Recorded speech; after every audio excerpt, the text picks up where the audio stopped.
बिस्मिल्लाहिर्रहमानिर्रहीम अस्सलाम वालेकुम। बदकिरदार औरत और मर्द की सबसे बड़ी निशानी ये होती है कि वो रिश्तों की पहचान बड़ी जल्दी से भूल जाते हैं। एक रोज़ एक शोहर जब बाहर से अपने घर में दाखिल होते हैं तो क्या देखता है कि उसकी बीवी ज़ारो कतार रो रही है।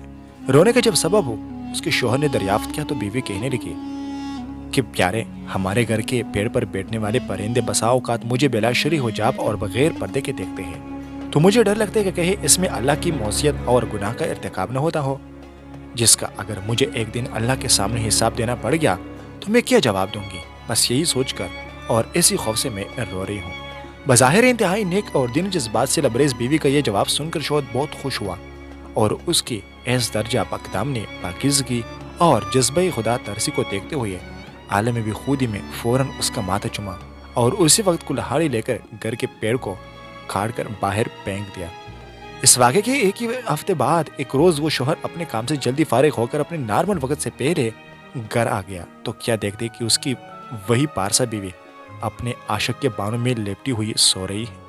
यह नाकाबिल यकीन दिल खराश मंजर देखकर उसने मजीद कुछ नहीं किया, बस घर से अपनी बाज़ ज़रूरियात का सामान लिया और अपना घर और बस्ती छोड़कर निकल पड़ा और चलते चलते एक दूसरे शहर तक पहुंच गया जो बादशाह वक्त का अपना शहर था।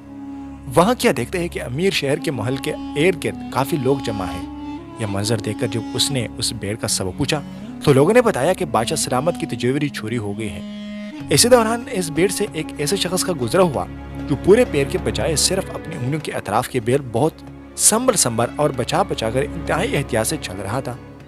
इस आदमी ने जब उस शख्स के बारे में पूछा कि यह साहब कौन है तो लोगों ने बताया कि इस शहर के दीनी गुरु मज़हब पेशवा और शेख साहब है जो अपनी उंगलियों के बेल महज इसलिए चलते हैं ताकि उनके पाँव के नीचे कोई चिंडी आकर कहीं दब न जाए और उसकी मौत हो जाए और ऐसा वो नाहक कत्ल नफस के अजीम गुनाह के मुर्तकिब न ठहर जाए। शेख साहब के मुतल्लिक लोगों का यह जवाब सुनकर उस आदमी ने फ़ौरन और बरजस्ता कहा, अल्लाह की कसम मुझे बादशाह के ख़जाने और तजूरी के चोर का पता हाथ में मिल गया है, मुझे इसी वक्त बादशाह के पास से ले चलो। बादशाह के पास पहुंचकर इब्तिदाई हाल पूछने के बाद उस आदमी ने अर्ज़ किया, बादशाह सलामत, आपकी तिजोरी का चोर कोई और नहीं बल्कि आपके शहर के दीनी गुरु और मजहबी पेशवा शेख साहब ही है। ये सुनकर बादशाह को सख्त हैरत व ताज्जुब हुआ, जिस पर वो आदमी मजीद यकीन दहानी कराते हुए कहने लगा, अगर मुझे इस इल्ज़ाम में झूठा पाया जाए तो मेरा खून माफ़, और अगर इस इल्ज़ाम के बदले मेरी गर्दन भी उड़ा दी जाए तो भी मैं इसके लिए मुकम्मल तौर पर तैयार हूँ। आखिरकार बादशाह ने उसका अपना तख्ता जवाब सुनकर शेख साहब को फ़ौरन दरबार में हाजिर करने का हुक्म दे दिया। इन्हें दरबार में लाया गया। पूछताछ और तहकीक के बाद आखिरकार शेख साहब ने अपना जुर्म कबूल और तजव्वरी चोरी का इतराफ़ कर ही लिया।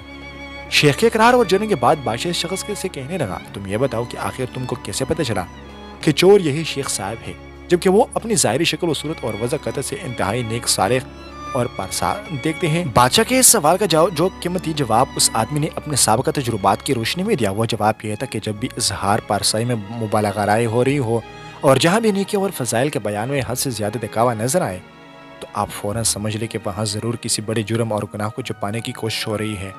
सच है कि सिर्फ लिबास पारसाई से शराफत आ नहीं सकती, शराफत नफस में होगी तो इंसान पारसा होगा। शुक्रिया।